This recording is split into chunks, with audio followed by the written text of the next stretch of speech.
एक तरफ जहां यमन के हूती ने इजराइल के तेल अवीव में ड्रोन अटैक करके नेतन्याहू को बड़ा दर्द देने का काम किया है, वहीं दूसरी तरफ लेबनान का हिजबुल्ला इजराइल के लिए एक ऐसा नासूर बन गया है जिसका घाव दिन ब दिन बढ़ता ही जा रहा है और वो समूचे उत्तरी इजराइल को अपनी चपेट में ले रहा है।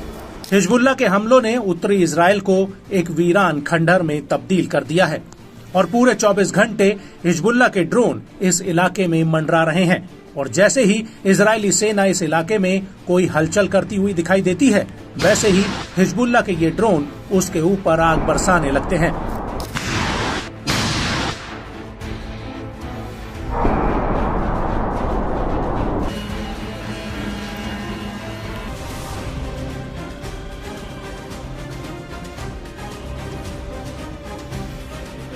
और इन हमलों के बीच एक बार फिर से हिजबुल्ला ने उत्तरी इजराइल को दहला कर रख दिया है। हिजबुल्ला ने सिलसिलेवार तरीके से इजराइल की कई सैन्य चौकियों पर बमबारी की है। हिजबुल्ला का कहना है कि उसने 18 जुलाई को 2:44 पर हादाब यारीन साइट पर आईडीएफ द्वारा हाल ही में लगाए गए जासूसी उपकरणों को निशाना बनाया गया और इसके ठीक बाद मैतुला सेटलमेंट पर भी आईडीएफ के कई जासूसी उपकरणों को उड़ा दिया गया। यहाँ पर हिजबुल्ला ने गाइडेड मिसाइल से एक बड़ा हमला किया है जो सीधे आईडीएफ के बेस पर जाकर लगी।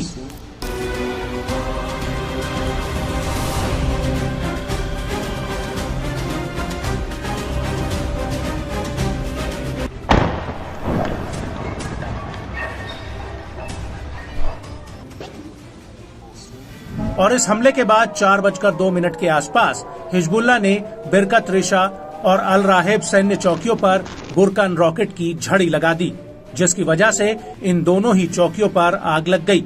इन हमलों के बीच हिजबुल्ला का ये भी दावा है कि उसने कफार चौबा हिल्स और रुइसत अल आलाम साइट पर रॉकेटों से हमला किया है। साथ ही हादाब यारीन साइट पर एक एंटी टैंक मिसाइल से मेरकावा टैंक को भी उड़ा दिया।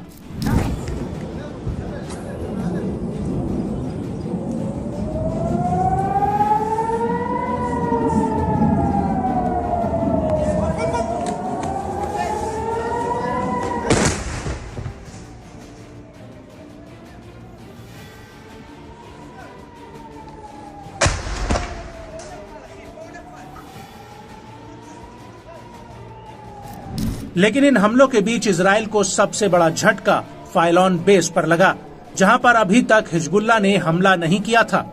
लेकिन इस बार हिजबुल्ला ने ड्रोन का एक पूरा जत्था इस बेस पर दाग दिया, जिसकी वजह से फाइलॉन बेस पर आईडीएफ को भारी नुकसान हुआ है।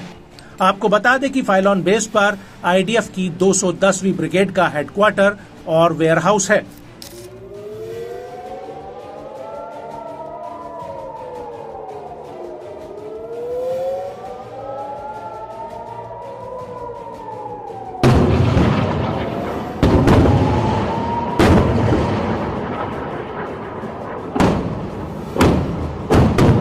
हिजबुल्ला का कहना है कि फाइलॉन बेस पर आईडीएफ ने पोजीशन ले रखी थी और यहां पर कई अधिकारी और सैनिक भी तैनात थे। हालांकि इस हमले में आईडीएफ को कितना नुकसान हुआ है, इस बात का कोई खुलासा नहीं हुआ है। लेकिन हिजबुल्ला ने ये जरूर कहा है कि उसके इस हमले ने अपने टारगेट को हासिल किया है। अल्लाहु अकबर, अल्लाहु अकबर, अल्लाहु अकबर, अल्लाहु अकबर, अल्लाहु अकबर।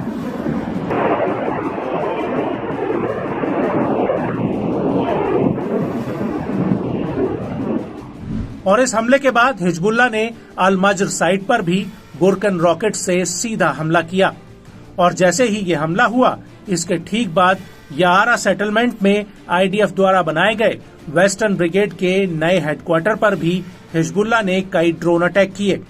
हिजबुल्ला का दावा है कि उसने इस हमले में इजरायली पोजीशन और अधिकारियों को निशाना बनाया।